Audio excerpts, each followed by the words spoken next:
Corona म्हणजे काय? हा इन्फेक्शनस आहे का नाही, असे अनेक प्रश्न बऱ्याच लोकांनी विचारले. म्हणून मी लाईव्ह आलेलो आहे. करोना हा कुठूनही बाहेरून आलेला व्हायरस नाही. मग नवीन करोना कोविड-19 हे काय आहे हे नीट लक्षात घ्या. जेव्हा तुमच्या शरीरातल्या पेशींवर विविध प्रकारचे आघात होतात, मग ते विविध प्रकारच्या आघातामध्ये तुमच्या खाण्यापिण्याच्या सवयी, तुमच्या आजूबाजूचं सराउंडिंग, त्याच्यात असलेलं पोल्युशन, इलेक्ट्रोमॅग्नेटिक रेडिएशन, मग ते 4G 5G असून दे, मायक्रोवेव्हचं असून दे, तुमच्या आजूबाजूला जर मिलिटरी किंवा नेव्ही यांची स्टेशन असतील तर त्यांच्याकडून स्ट्रॉंग सिग्नल येतात, त्यांचं रेडिएशन असून दे, ज्या ठिकाणी बायोडिझेल वापरतात, जसं युरोप आणि अमेरिकामध्ये बरेच ठिकाणी बायोडिझेल वापरतात, त्या बायोडिझेलमधून ग्लायफोसेट नावाचं एक कीटकनाशक मारलं जातं, ते सुद्धा त्याच्यातून बाहेर पडतं आणि ते माणसासाठी हानिकारक आहे. त्याचप्रमाणे अनेक प्रकारचे वॅक्सिन दिले जातात. त्या वॅक्सिनमध्ये मेन कंटेंट असतं ॲल्युमिनियम. ॲल्युमिनियम हे आपल्या बॉडीसाठी टॉक्सिन आहे आणि ते टॉक्सिन तुमच्या शरीरात जेव्हा येतं, अशी अनेक वॅक्सिन तुम्ही घेतल्यानंतर तुमच्या शरीरातलं मेटलचं प्रमाण वाढतं आणि ते मेटल या इलेक्ट्रोमॅग्नेटिक रेडिएशन जे आहे त्याला अँटिना म्हणून काम करतं आणि ते ॲम्प्लिफाय करतं. आता जेव्हा तुम्ही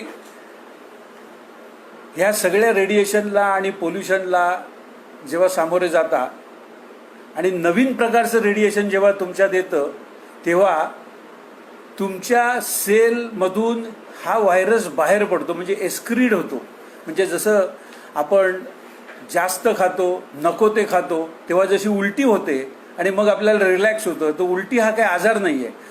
उलटी हे आपल्या शरीराची एक ॲक्शन आहे, ज्या ॲक्शनमुळे आपल्याला रिलीफ मिळतो. तसंच या सेलवरती जो विविध प्रकारचे संकट येतात, इन्सल्ट होतो सेलचा, त्या सेलमधून हा व्हायरस एक्सक्रीट होतो, म्हणजे बाहेर पडतो. तो कशासाठी? जी टॉक्सिसिटी आहे ती बाहेर काढण्यासाठी. आणि व्हायरस हे कम्युनिकेशन आहे. हे कम्युनिकेशन कोणासाठी आहे?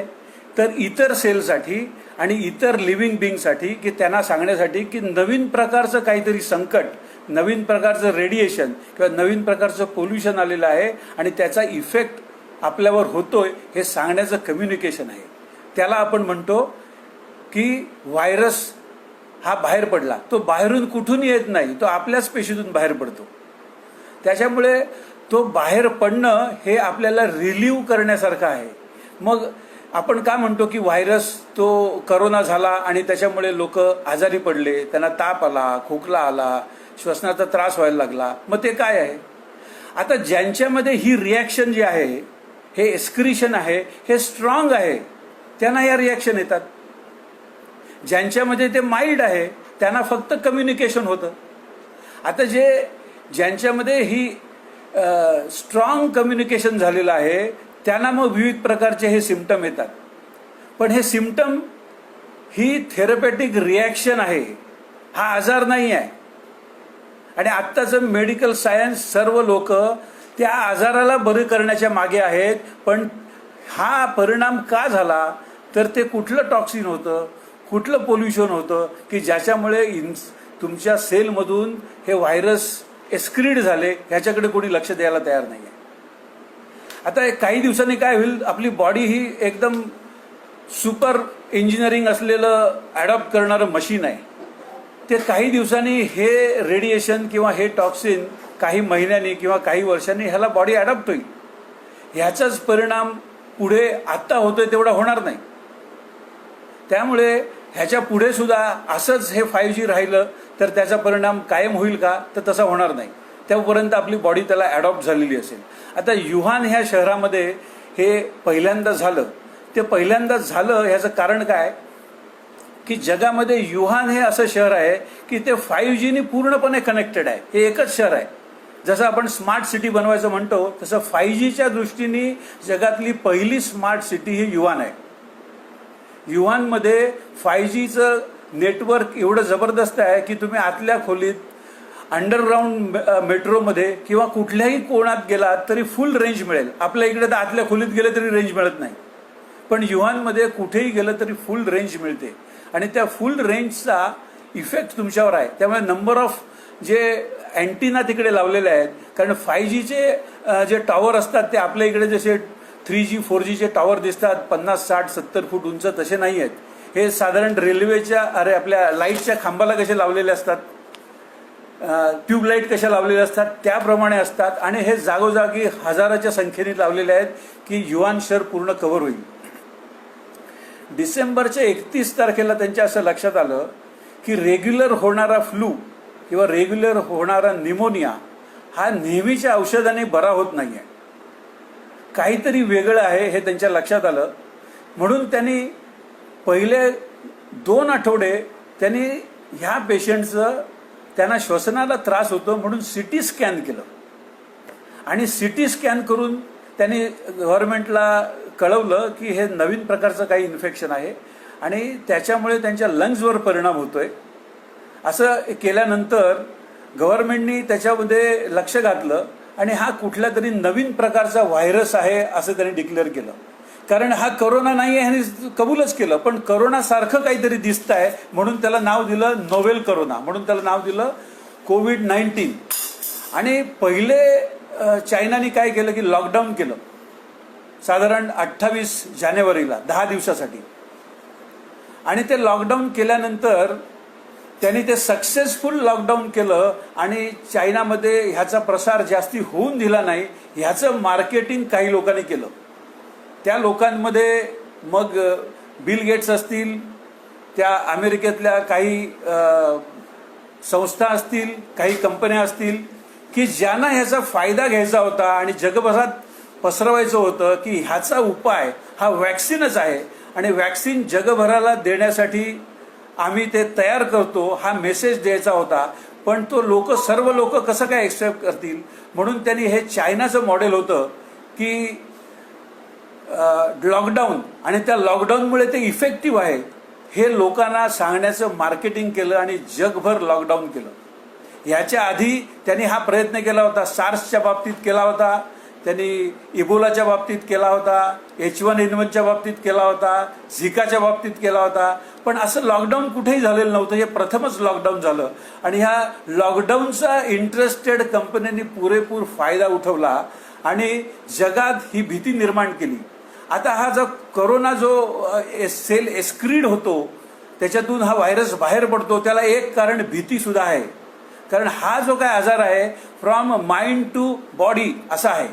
त्यामुळे तिथे पहिले ट्रॉमा निर्माण होतो. तो ट्रॉमा तुमच्या ब्रेनच्या ज्या पार्टमध्ये हा ट्रॉमा होतो तो ज्या मेकॅनिझमला कनेक्टेड असतो त्या मेकॅनिझममध्ये, त्या ऑर्गनमध्ये हा डिसीज होतो, हा ॲक्टिव्ह असतो. आणि जेव्हा तो हिलिंग मोडला जातो, जेव्हा रिकव्हरी मोडला जातो, तेव्हा हे एस्क्रिशन होतं, तेव्हा हे आउटबर्स्ट होतं आणि तेव्हा आपल्याला समजतं की असं काहीतरी झालेलं आहे. म्हणजे तेव्हा आपण त्या सिम्पटमना क्युअर करायला जातो. सिम्पटमना क्युअर करून ज्याचे सिम्पटम स्ट्रॉंग आहेत त्यांना तुम्ही कंट्रोल करू शकाल. पण हे सिम्पटम तयार का झाले, ते सिम्पटम ह्यासाठी तयार झाले की कॉझेशन त्याचं वेगळं आहे, सिम्पटम हा इफेक्ट आहे. ते कॉझेशन काय आहे, सर्टन प्रकारचं नवीन रेडिएशन, नवीन पोल्युशन, नवीन भय, हे जर तुम्ही तिथून कमी केलं किंवा घालवलं तर हा प्रकार होणार नाही. आता जी टेस्ट करतोय ज्याला RT-PCR टेस्ट म्हणतात, ती काय आहे? RC-PCR टेस्ट किंवा अँटीबॉडीज टेस्ट म्हणजे काय आहे? ह्याला सरोगेटिव्ह टेस्ट म्हणतात. सरोगेटिव्ह टेस्ट म्हणजे काय? हे टेस्ट करण्यासाठी एक काहीतरी गोल्ड स्टँडर्ड लागतं. ते गोल्ड स्टँडर्ड कसं बनवायचं असतं, ते गोल्ड स्टँडर्ड बनवण्याच्या गाईडलाईन्स आहेत. त्या काय आहेत, त्याला म्हणतात कॉक्स पॉस्च्युलेट. कॉक पॉस्च्युलेट म्हणजे काय, जो इन्फेक्टेड सॅम्पल आहे त्या सॅम्पलमधून हे इन्फेक्शन आयसोलेट करायचं, ते प्युरिफाय करायचं आणि ते सेम इन्फेक्शन हेल्दी माणसामध्ये नको. आणि ते इन्फेक्शन मी जर 100 हेल्दी माणसांना दिलं, त्या 100च्या 100 हेल्दी माणसांमध्ये सेम लक्षण यायला पाहिजे, तर त्याला आपण म्हणू हे इन्फेक्शन कंटेजियस आहे आणि ते आपण सेपरेट करू शकलो आणि त्याचं एक स्टँडर्ड तयार करू शकू. आजपर्यंत एकाही शास्त्रज्ञाला हे आयसोलेट प्युरिफाय करता आलेलं नाही. एकही पेपर अवेलेबल नाही की ते सॅम्पल मधलं इन्फेक्शन त्यांनी दुसऱ्या कुठल्या हेल्दी माणसाला दिलं आणि त्याला सुद्धा इन्फेक्शन तो करू शकला. 100% केसेसमध्ये व्हायला पाहिजे, तसं झालेलं नाही. म्हणून हा इन्फेक्शनस आहे की नाही, हा संक्रमित आहे की नाही, ह्याच्याविषयी सुद्धा खूप शंका आहेत. आता 1918 मध्ये जेव्हा पहिल्या महायुद्धानंतर स्पॅनिश फ्लूचा आउटब्रेक झाला होता, तेव्हा काय झालं होतं की 14 सप्टेंबर 1918 जर्मनीने डिक्लेअर केलं की वॉर संपलं. वॉरमध्ये गेले त्याच्या 4-5-6 वर्ष लोक भीतीच्या ट्रॉमामध्ये होते. लाईफ थ्रेट होता त्यांना, आणि तो लाईफ थ्रेटमुळे जो काही तुमच्या ब्रेनवर आणि त्या ब्रेनच्या कनेक्टेड ऑर्गनवर जो परिणाम झाला होता, तिथे हा ऍक्टिव्ह ट्रॉमा होता.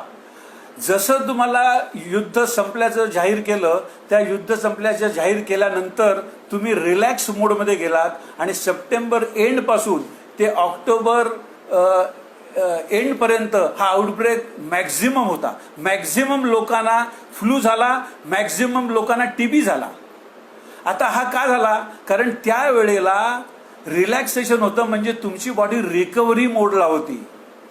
कुठलाही टीबी हा संक्रमणाने होत नाही, तो अशा ट्रॉमातूनच होतो. मग त्या ट्रॉमाच्या वेळेला हा जो टीबीचा बॅक्टेरिया आहे हा बाहेरून कुठे येत नाही, हा तुमच्या शरीराचाच भाग असतो. तो बॅक्टेरिया तुम्हाला मदत करत असतो. त्या ट्रॉमामुळे तुमच्या त्या लंग्समध्ये किंवा जिथे अफेक्टेड झालेले आहे त्या पार्टमध्ये जे काही इन्फेक्शन झालेलं आहे, जी डेब्रिज निर्माण झालेली आहे, ती डेब्रिज काढण्याचं काम हा बॅक्टेरिया करतो. आणि ते जर काम जास्ती असेल तर जास्तीत जास्त बॅक्टेरिया तिथे मल्टिप्लाय होतो आणि लवकरात लवकर डेब्रिज काढण्याचं काम करतो. त्यासाठी या टीबीच्या बॅक्टेरियाला काय लागतं, प्रोटीन लागतं. आणि ते प्रोटीन तुमच्या शरीरात म्हणजे तुमच्या आहारात जर सफिशियंट नसेल तर तुमच्या शरीराच्या मसलमधून आणि वेगवेगळ्या भागातून ते प्रोटीन घेतलं जातं आणि हे काम पुढे नेलं जातं. ते प्रोटीन तुमच्या शरीरातून मॅक्झिमम खेचत असताना तुम्ही आहारामध्ये जर प्रोटीन टाकलं नाही तर टीबीचा पेशंट हा बारीक होतो आणि शेवटी तो त्याला क्षय होतो आणि तो त्याच्यात दगावतो. आता पहिल्या महायुद्धानंतर असं झालं होतं की लोकांकडे गरिबी होती, लोकांकडे खायला पुरेसं अन्न नव्हतं, न्यूट्रिशन अन्न नव्हतं. त्याच्यामुळे ह्या वेळेला मॅक्झिमम लोक ह्या पॅन्डेमिकमध्ये मेले. सेम परिस्थिती दुसऱ्या महायुद्धाच्या वेळेला झाली होती, तेव्हाही लाईफ थ्रेट होता आणि त्या लाईफ थ्रेटच्या वेळेला सुद्धा सिमिलर गोष्टी झाल्या. पण तोपर्यंत अँटीबायोटिक्सचा शोध लागलेला होता. म्हणून दुसऱ्या महायुद्धानंतर जेव्हा परत ट्रॉमामधून रिकव्हरी मोडला लोक आले, त्या रिकव्हरी मोडमध्ये ह्या बॅक्टेरियाचा प्रादुर्भाव त्यांना झाला असं त्यांच्या लक्षात आलं, तर त्यांनी ते बॅक्टेरिया खरे मदतीचे आहेत, पण त्या बॅक्टेरियांना नायनाट करण्यासाठी वेगवेगळ्या प्रकारचे अँटीबायोटिक्स घेतले आणि बॅक्टेरियांचा नायनाट केला. त्याच्यामुळे ते बॅक्टेरिया गेले, पण ते अर्धवट काम सोडून गेले. त्या पेशंट दगावले नाहीत, पण त्यांनी जी डेब्रिज काढून टाकायची होती, जी टॉक्सिसिटी काढून टाकायची होती, ते काम अर्धवट राहिलं आणि ती राहिलेली डेब्रिज तिथे एनकॅप्सुलेट करून तिथेच राहिली आणि काही वर्षांनी त्यातल्या अनेक जणांना लंग कॅन्सर झाला. म्हणजे काय झालं की तुम्हाला त्यावेळेला असं वाटलं की मी त्याच्यातून बाहेर पडलो, पण ते बाहेर पडणं हे तात्पुरतं होतं. पुढे अनेक लोकांना लंग कॅन्सर झाला आणि त्याच्यात लोक दगावले.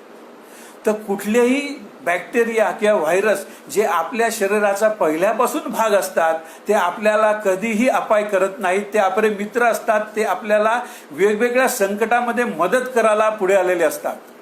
आता हे वेगवेगळे बॅक्टेरिया आणि व्हायरस आणि म्युकस हे आपल्याला कुठून मिळतं. इव्हन बॅक्टेरिया, हा टीबीचा बॅक्टेरिया जो आहे तो आपल्याला कुठून मिळतो, तर आईच्या दुधातून मिळतो. तो तेव्हा आलेला आहे. जर आपल्याला उपयोगाचा नसेल तर आईच्या दुधातून आपल्याला कशाला येईल. त्यामुळे हे जे आत्ता मॉडर्न मेडिसिन ज्याच्यावर आधारलेलं आहे, त्या लुईस पाश्चरच्या एका थेसिसवर आधारलेलं आहे की हे जे रोग आहेत हे इन्फेक्शनस आहेत, हे संसर्गजन्य आहेत. आणि ह्याच्यावर आत्ता मॉडर्न मेडिसिन जे आधारित आहे, हे जेव्हा अनेक ह्याच्यात रिसर्च होतील आणि ते दाखवून देतील की हे जे व्हायरस आउटबस्ट किंवा बॅक्टेरियाचा आउटबस्ट हा मेजॉरिटी टाईम, सगळ्या वेळेला नाही पण मेजॉरिटी टाईम हा तुमच्या मदतीसाठी आहे, असे अनेक रिसर्च जेव्हा लोक करतील आणि ते सबमिट करतील, त्यावेळेला हा जो मॉडर्न मेडिसिन हे रॉंग फुटिंगवर उभे आहे, ते चुकीचं कसं आहे हे जास्तीत जास्त लोकांना समजेल. आणि त्यापुढे अशा टॉक्सिनना, अशा इन्फेक्शनना ते त्याच्या आहारी जाणार नाहीत आणि हेल्दी डाएट घेतील, व्यायाम करतील. त्याच्यामुळे काय होईल, तुमची जेव्हा तुम्ही हिलिंग मोडला जाता, त्या हिलिंग मोडमध्ये रिकव्हरी तुमची फास्ट होईल. मला वाटतं बरंचसं मी टॉपिक कव्हर केलेलं आहे. आता ज्यांना कोणाला प्रश्न विचारायचे असतील त्याने प्रश्न विचारायला मी मॅक्झिमम लोकांना उत्तर देण्याचा प्रयत्न करीन. काही या लाईव्ह शोमधून करीन, काहींना मेसेज करून करीन. धन्यवाद.